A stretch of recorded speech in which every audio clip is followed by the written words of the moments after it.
Versões do fim, como diversas ideologias explicam o Apocalipse. Goiás News. Notícias. Sem mais delongas, vamos lá. Dos maias aos vikings e hindus, confira 9 narrativas que explicam como a vida que conhecemos pode acabar um dia por volta do ano 95. Um homem chamado João rezava no interior de uma caverna na ilha rochosa de Patmos. Subitamente, o idoso eremita escuta uma voz às suas costas. As palavras retumbam como o toque de uma trombeta. Vê e escreve. Era Jesus Cristo, com um rosto resplandecente e 7 estrelas em sua mão direita. O velho tomba no solo, num êxtase místico, e contempla, com pavorosos detalhes, o fim de todas as coisas. 4 cavaleiros prenunciam as desgraças. O céu fica negro, a lua vermelha como sangue, as estrelas caem sobre a terra como os frutos de uma figueira assoprada pela ventania. Uma montanha de fogo despenca sobre os mares e legiões de monstros emergem do solo. Pois é chegado o grande dia da ira divina, alguém grita no meio da hecatombe, e quem poderá subsistir? As cenas descritas há pouco são uma minúscula amostra da destruição narrada no livro das Revelações, em grego, Apocalipsis. O capítulo mais tenebroso da Bíblia é também uma das profecias mais detalhadas sobre o fim da história. Exerceu profunda influência sobre o pensamento ocidental, mas não foi a única nem a primeira especulação sobre o destino derradeiro da humanidade. Desde a antiguidade, diversas culturas partilharam um fascínio pela ideia do fim, maiúsculo mesmo. Um dos motivos dessa obsessão está em uma sutil equação, o contraste entre a finitude da vida e a eternidade do tempo. Para nossa mente, é muito difícil conceber a ideia da infinitude de espaço ou de tempo, diz o historiador Fernando Ferrari, da UFRGS. Sabemos que nossa vida terá fim. Mas, quando pensamos no que virá depois dela, somos perturbados pela ideia do tempo infinito. Eis o pano de fundo para tantos mitos de criação e dissolução do universo em diferentes religiões e culturas. Assim como há um fecho inevitável para a existência individual, os povos buscam um epílogo grandioso e de significado transcendente para o resto. É da natureza do cérebro humano buscar padrões, atribuir ordem ao caos. Das várias formas que se reconhecem nas nuvens em minutos mirando o céu aos heróis espelhados nas constelações.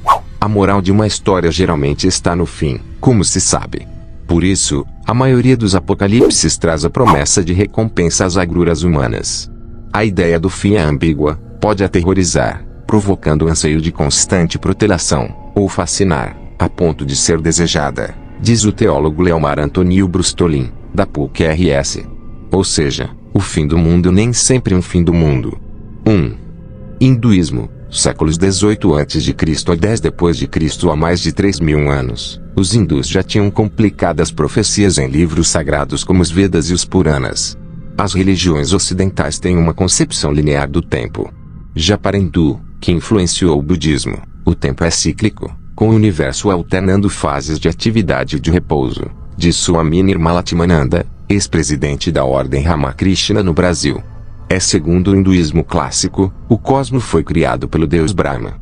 Cada dia na vida dele equivale a 4 bilhões de anos humanos, período que representa um ciclo na história do universo, ou Kalpa. Esse, por sua vez, se divide em Mayugas, períodos de 4 milhões de anos. Mas cabe ao deus Vishnu, não a Brahma, exercer a justiça cósmica. O fim de cada Mayuga é marcado pela decadência moral da humanidade. É quando Vishnu tem de pôr ordem na casa. Dizem os Puranas que a sua próxima encarnação, chamada Kalki, virá armada com uma espada brilhante como um cometa e irá destruir os ímpios e os ladrões e todas as mentes devotadas à iniquidade. A terra será incinerada e ressurgirá das cinzas. Após cada kalpa, seu dia divino, Brahma irá dormir e, ao fechar os olhos, o universo desaparecerá nas trevas, para reaparecer bilhões de anos depois, quando ele acordar. Assim, o ciclo de destruição e ressurgimento jamais acaba. A crença no tempo circular era a concepção mais comum entre os povos da antiguidade. O estoicismo, linha filosófica surgida na Grécia no século III a.C., apregoava a ocorrência da equipirosis, a destruição de tudo em uma explosão de fogo purificador a cada 15.000 anos. Os celtas acreditavam que o céu caía periodicamente sobre a terra. Curiosamente, há um mito semelhante entre os brasileiríssimos jurunas. 2. Mazdaísmo, séculos 5 a.C. a 9 d.C. mais Quen, então, esticou o tempo em uma linha reta. O criador dessa visão de juízo final foi o persa Zaratustra, ou Zoroastro. Ele teria nascido entre os séculos 10 e 5 a.C. no atual Irã. Filho de um agricultor pobre, partiu aos 30 anos para viver sozinho no deserto. Saiu de lá com os princípios de uma nova religião, o Mazdaísmo, que logo se espalhou por toda a Pérsia. Ela cultuava um só Deus e admitia a existência de sua antítese maligna. O demoníaco Ahriman guerreava constantemente contra o benfazejo Ahura Mazda pelo controle do universo. Essa batalha era um grande drama cósmico com um desfecho definitivo, narrado no Zend-Avesta e no Bundazin, escritos entre os séculos 5 a.C. e 9 d.C. Num futuro indeterminado, Ahura enviará à Terra seu último profeta, Shauziante, que ressuscitará os cadáveres de sua tumba. Depois, um anjo de fogo derreterá as montanhas. O mundo será coberto por um oceano de lava e metal, os vivos e os mortos terão de atravessá-lo descalços. Para os justos, o rio de fogo será suave como leite fresco, mas os ímpios e os pecadores arderão nas chamas, até serem purificados, diz o Bundazin. O mundo será reconstruído, Ahriman será destruído e o mal deixará de existir. 3. Judaísmo, século II a.C. As concepções introduzidas pelo Mazdaísmo foram aos poucos transmitidas a outros povos do Oriente Médio, como os hebreus, que incorporaram o monoteísmo. Os judeus não tiveram um único profeta, mas vários, e foram dominados sucessivamente por diversas etnias. Nesses séculos de controle estrangeiro, sonhavam com uma futura e definitiva vitória sobre os seus inimigos, e assim surgiu a crença de que, um dia, Jeová colocaria um fim às agruras de seu povo escolhido. No início, os judeus esperavam apenas que ele lhes desse uma vitória decisiva. Mas, com o tempo, passaram a acreditar que, além de recompensar os bons, puniria os maus. Essas esperanças apocalípticas estão narradas, principalmente, no livro de Daniel, escrito no século II a.C. Nessa época, os hebreus padeciam sob o domínio do macedônio Antíoco IV Epífanes e protagonizaram a chamada Revolta dos Macabeus. Nesse caldo político, o livro, de autor desconhecido, visava levantar o moral do povo e descreve a saga do profeta Daniel, que teria vivido no século V a.C. Ele previu a vinda do Messias, destinado a libertar os judeus, punir os maus e dar início a uma era de paz interminável. Alguns historiadores acreditam que o Messias do texto seja uma referência a Judas Macabeu, líder da revolta contra os macedônios. Ele realmente saiu vitorioso e fundou uma dinastia. Mas seus descendentes só reinaram até 63 a.C., quando os judeus foram conquistados pelos romanos. Por isso, persistiu a crença de que o verdadeiro Messias ainda não chegou. Os ortodoxos têm até uma data para sua vinda, o ano 6000 do calendário judaico, aproximadamente 2240 no cristão. Deus criou o mundo em 6 dias e descansou no 7º. A humanidade passará 6.000 anos de trabalhos e sofrimentos. Com o início do 7º milênio, chegará a hora do repouso e da recompensa, diz o Rabino Mendel Liberou. Após a composição do livro de Daniel, a crença no fim da história chegou a uma seita dissidente, surgida na Terra Santa sob o domínio dos romanos, o cristianismo. 4. Cristianismo, século I. Quando o livro das Revelações foi escrito, os cristãos eram ferozmente perseguidos pelo Império Romano. Entre os séculos I e III, milhares foram executados. A matança teria levado João a se exilar em Patmos. Segundo as tradições da Igreja, ele foi um dos apóstolos e também o redator de um dos evangelhos. Alguns historiadores, contudo, acreditam que se trata de pessoas diferentes. O que ninguém nega é a intenção política da obra, influenciada pelo livro de Daniel. O Apocalipse de João, como também é conhecido, visava fortalecer a fé dos perseguidos, prometendo castigos horríveis aos opressores, infiéis. Há terremotos, chuvas de meteoros, pragas, pestilências. E, claro, 4 infames cavaleiros que descem dos céus para atormentar a humanidade. O último se chamava Morte, e o inferno seguia. Uma procissão de figuras como gafanhotos gigantes integram a comitiva. É chegada a hora, então, do grande combate entre Deus e o diabo. Ele enviará à terra um anticristo, à frente de um grande exército. Jesus irá derrotá-lo, mas depois de um milênio acorrentado, Satã retorna para a batalha final, prevista para ocorrer em um lugar chamado Armagedon, que alguns identificam como Megido, na Palestina. Jesus, mais uma vez, destruirá a legião do mal. E segue-se o juízo final, Os pecadores serão lançados ao inferno e os justos viverão para sempre no paraíso. Até hoje, há quem interprete ao pé da letra o livro das Revelações. É o caso dos dispensacionalistas, uma seita evangélica americana. A obra, contudo, foi majoritariamente entendida como uma promessa de paz. Os cristãos antigos e medievais não viam as imagens apocalípticas como algo negativo, diz Fernando Ferrari. Terremotos, pragas e até demônios seriam instrumentos de Deus e cumpriam uma função positiva. Foi com a Reforma Protestante que a ênfase passou da esperança para a angústia. O medo do fim do mundo, nesse sentido, é uma invenção moderna. 5. Islã, século VII. O conceito do fim do mundo como algo essencialmente positivo também influenciou o Islã, com a pregação do profeta Maomé, que absorveu muitas crenças de seus antecessores monoteístas. O juízo final descrito no Alcorão e nos Hadith, uma coleção de ditos do profeta, tem muitas semelhanças com o livro das Revelações. Na tradição muçulmana, o anticristo é Masih al-Dajjal, o falso profeta, que tentará dominar o mundo. Ele será derrotado pelo Mahdi, espécie de Messias islâmico, que será ajudado em sua tarefa por ninguém menos que Isa, filho de Miriam, ou Jesus. Após a batalha final, o anjo Israfil tocará sua trombeta e começará o grande julgamento, que durará entre 50.000 anos. Até as plantas e os animais serão ressuscitados e virão depor contra a humanidade. Por fim, os humanos terão de atravessar uma ponte fina como um fio de cabelo e afiada como uma espada. Os bons chegarão ao paraíso para a vida eterna e os maus cairão no inferno. O momento decisivo da humanidade é chamado a hora para os muçulmanos. Como o cristianismo, o Islã não tem data marcada para o fim dos tempos, só Alá sabe. Daí um dos ditos mais famosos de Maomé: vive como se tua vida fosse infinita, mas faz o bem como se fosses morrer amanhã. 6. Vikings, século VIII. Os vikings, ou, melhor dizendo, os nórdicos, porque viking era a profissão, foram um dos últimos povos europeus a se converterem ao cristianismo. E previram um apocalipse pagão e amoral.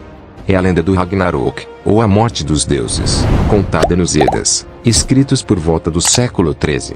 Os vikings já eram cristãos e conheciam o Armagedon da Bíblia, mas as histórias falam de seus deuses antigos, que habitavam o mítico país de Asgard, sob o governo de Odin.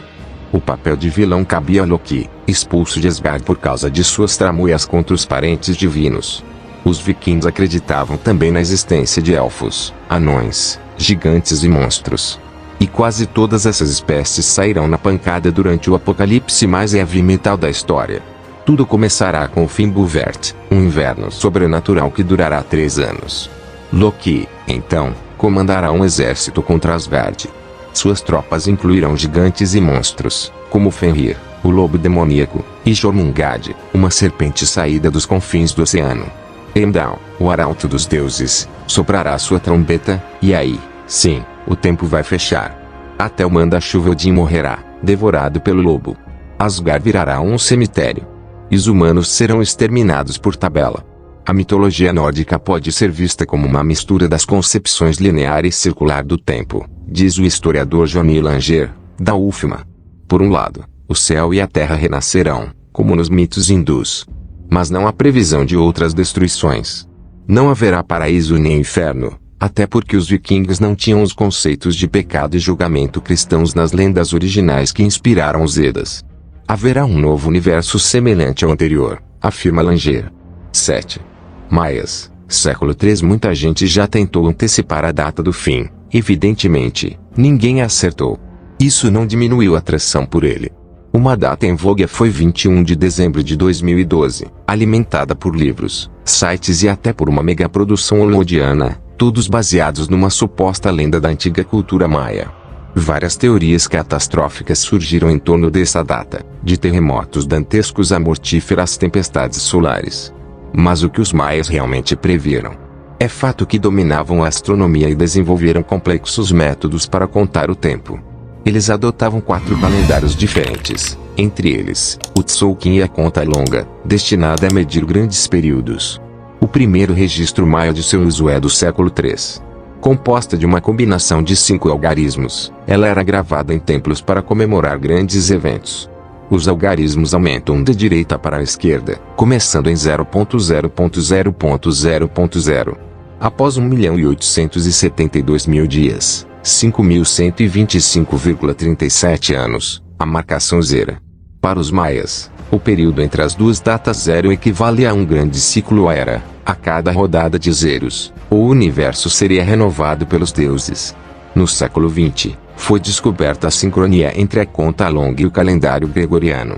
Assim, a data zero inicial seria 11 de agosto de 3114 a.C. para os maias. Essa era uma referência sagrada, o início do ciclo que terminaria na próxima data zero, 21 de dezembro de 2012.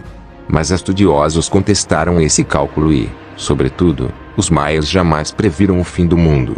Acreditavam num tempo cíclico, mas sem as repetidas destruições da religião hindu, que, aliás, tinha similaridades com a mitologia dos astecas, segundo os quais o mundo já fora arrasado 4 vezes. No século XVI, quando os espanhóis invadiram o México, os astecas viviam na era do quinto sol. Os antigos maias viam mudança de ciclo como períodos de transformação e renovação. Para eles, o ano de 2012 seria simplesmente o momento de retomar antigos ensinamentos espirituais por meio de cerimônias e celebrações, diz o pesquisador John Major Jenkins. 8. Nostradamus, século XVI. Sustração de Nostradamus. Michel de Nostradamus foi considerado por muitos um dos maiores videntes da Europa. Ele deixou 10 volumes de enigmáticas profecias, as Centúrias. Em uma carta ao filho, disse que suas profecias cobrem a história humana até 3797, mas não explica se o mundo acabará nesse ano. Contudo, ele deixou versos que sugerem uma conflagração universal no futuro. Quando os do norte tiverem se unido, haverá grande receio no leste. A nova terra terá atingido o auge do seu poder. Dos seus virá o grande rei do terror. Alguns interpretam isso como um conflito entre os e a nova terra, e algum país do Oriente Médio. Nostradamus também anunciou a vinda de 3 anticristos. Os 2 primeiros seriam Napoleão e Hitler. O terceiro ainda estaria por vir. 9. Apocalipse sem religião. Século XX. Até mesmo a mitologia viking pagã contém a promessa de um mundo novo. O deus Balder, filho de Odin, cuja morte maquinada por Loki é um dos fatores que desencadeiam o Ragnarok, retorna à vida. Lif e Liftrazir, únicos sobreviventes do Armagedon nórdico, são incumbidos, então, de repovoar a Terra. No século XX, porém, destaca-se uma visão materialista e a coisa muda de figura. A ideia do apocalipse se torna, ao mesmo tempo, mais limitada e radical. A ciência demonstra a insignificância da humanidade perante o universo. O fim dela, ou da vida na Terra, não implica necessariamente na extinção de tudo o que existe, e apresenta, em vez de fenômenos sobrenaturais, uma cardápio de desfechos assustadoramente plausíveis. Após a Segunda Guerra e a proliferação das armas nucleares, especialmente no auge da Guerra Fria, o potencial de autodestruição se sobrepõe. É esse, talvez, o grande marco dessa nova perspectiva do apocalipse. Nesse contexto, por exemplo, somado às transformações da sociedade nos anos 1960, diz Jonathan Kirsch em A Story of the End of the World, uma história do fim do mundo. O livro das revelações deixou o gueto cristão e entrou no coração da política americana e da cultura popular. Ao temor da bomba atômica, junta-se o do aquecimento global, da exaustão e do colapso dos recursos naturais básicos, das epidemias de superbactérias e do choque de meteoros gigantes contra o planeta, como que aniquilou os dinossauros, só para citar alguns, além da inescapável extinção do sistema solar, já demonstrada pelos cientistas, por volta de 1 bilhão depois de Cristo, e talvez até por isso tanta gente insista, com estranha mórbida esperança, em vasculhar previsões antigas. Teimoso como ele só, o cérebro humano continua buscando um sentido que encadeie o destino humano à história do universo. Porque sem um significado transcendente que nos justifique, somos assombrados pelo medo de não encontrar moral alguma no fim da história. É o temor do absurdo, muito bem expresso por T.S. Eliot, em 1925, no poema Os Homens Ocos, Assim Acaba o Mundo, não com uma explosão. Inscreva-se no canal para receber nossos vídeos. Deixe seu like, compartilhe com amigos, ative as notificações. Até a próxima.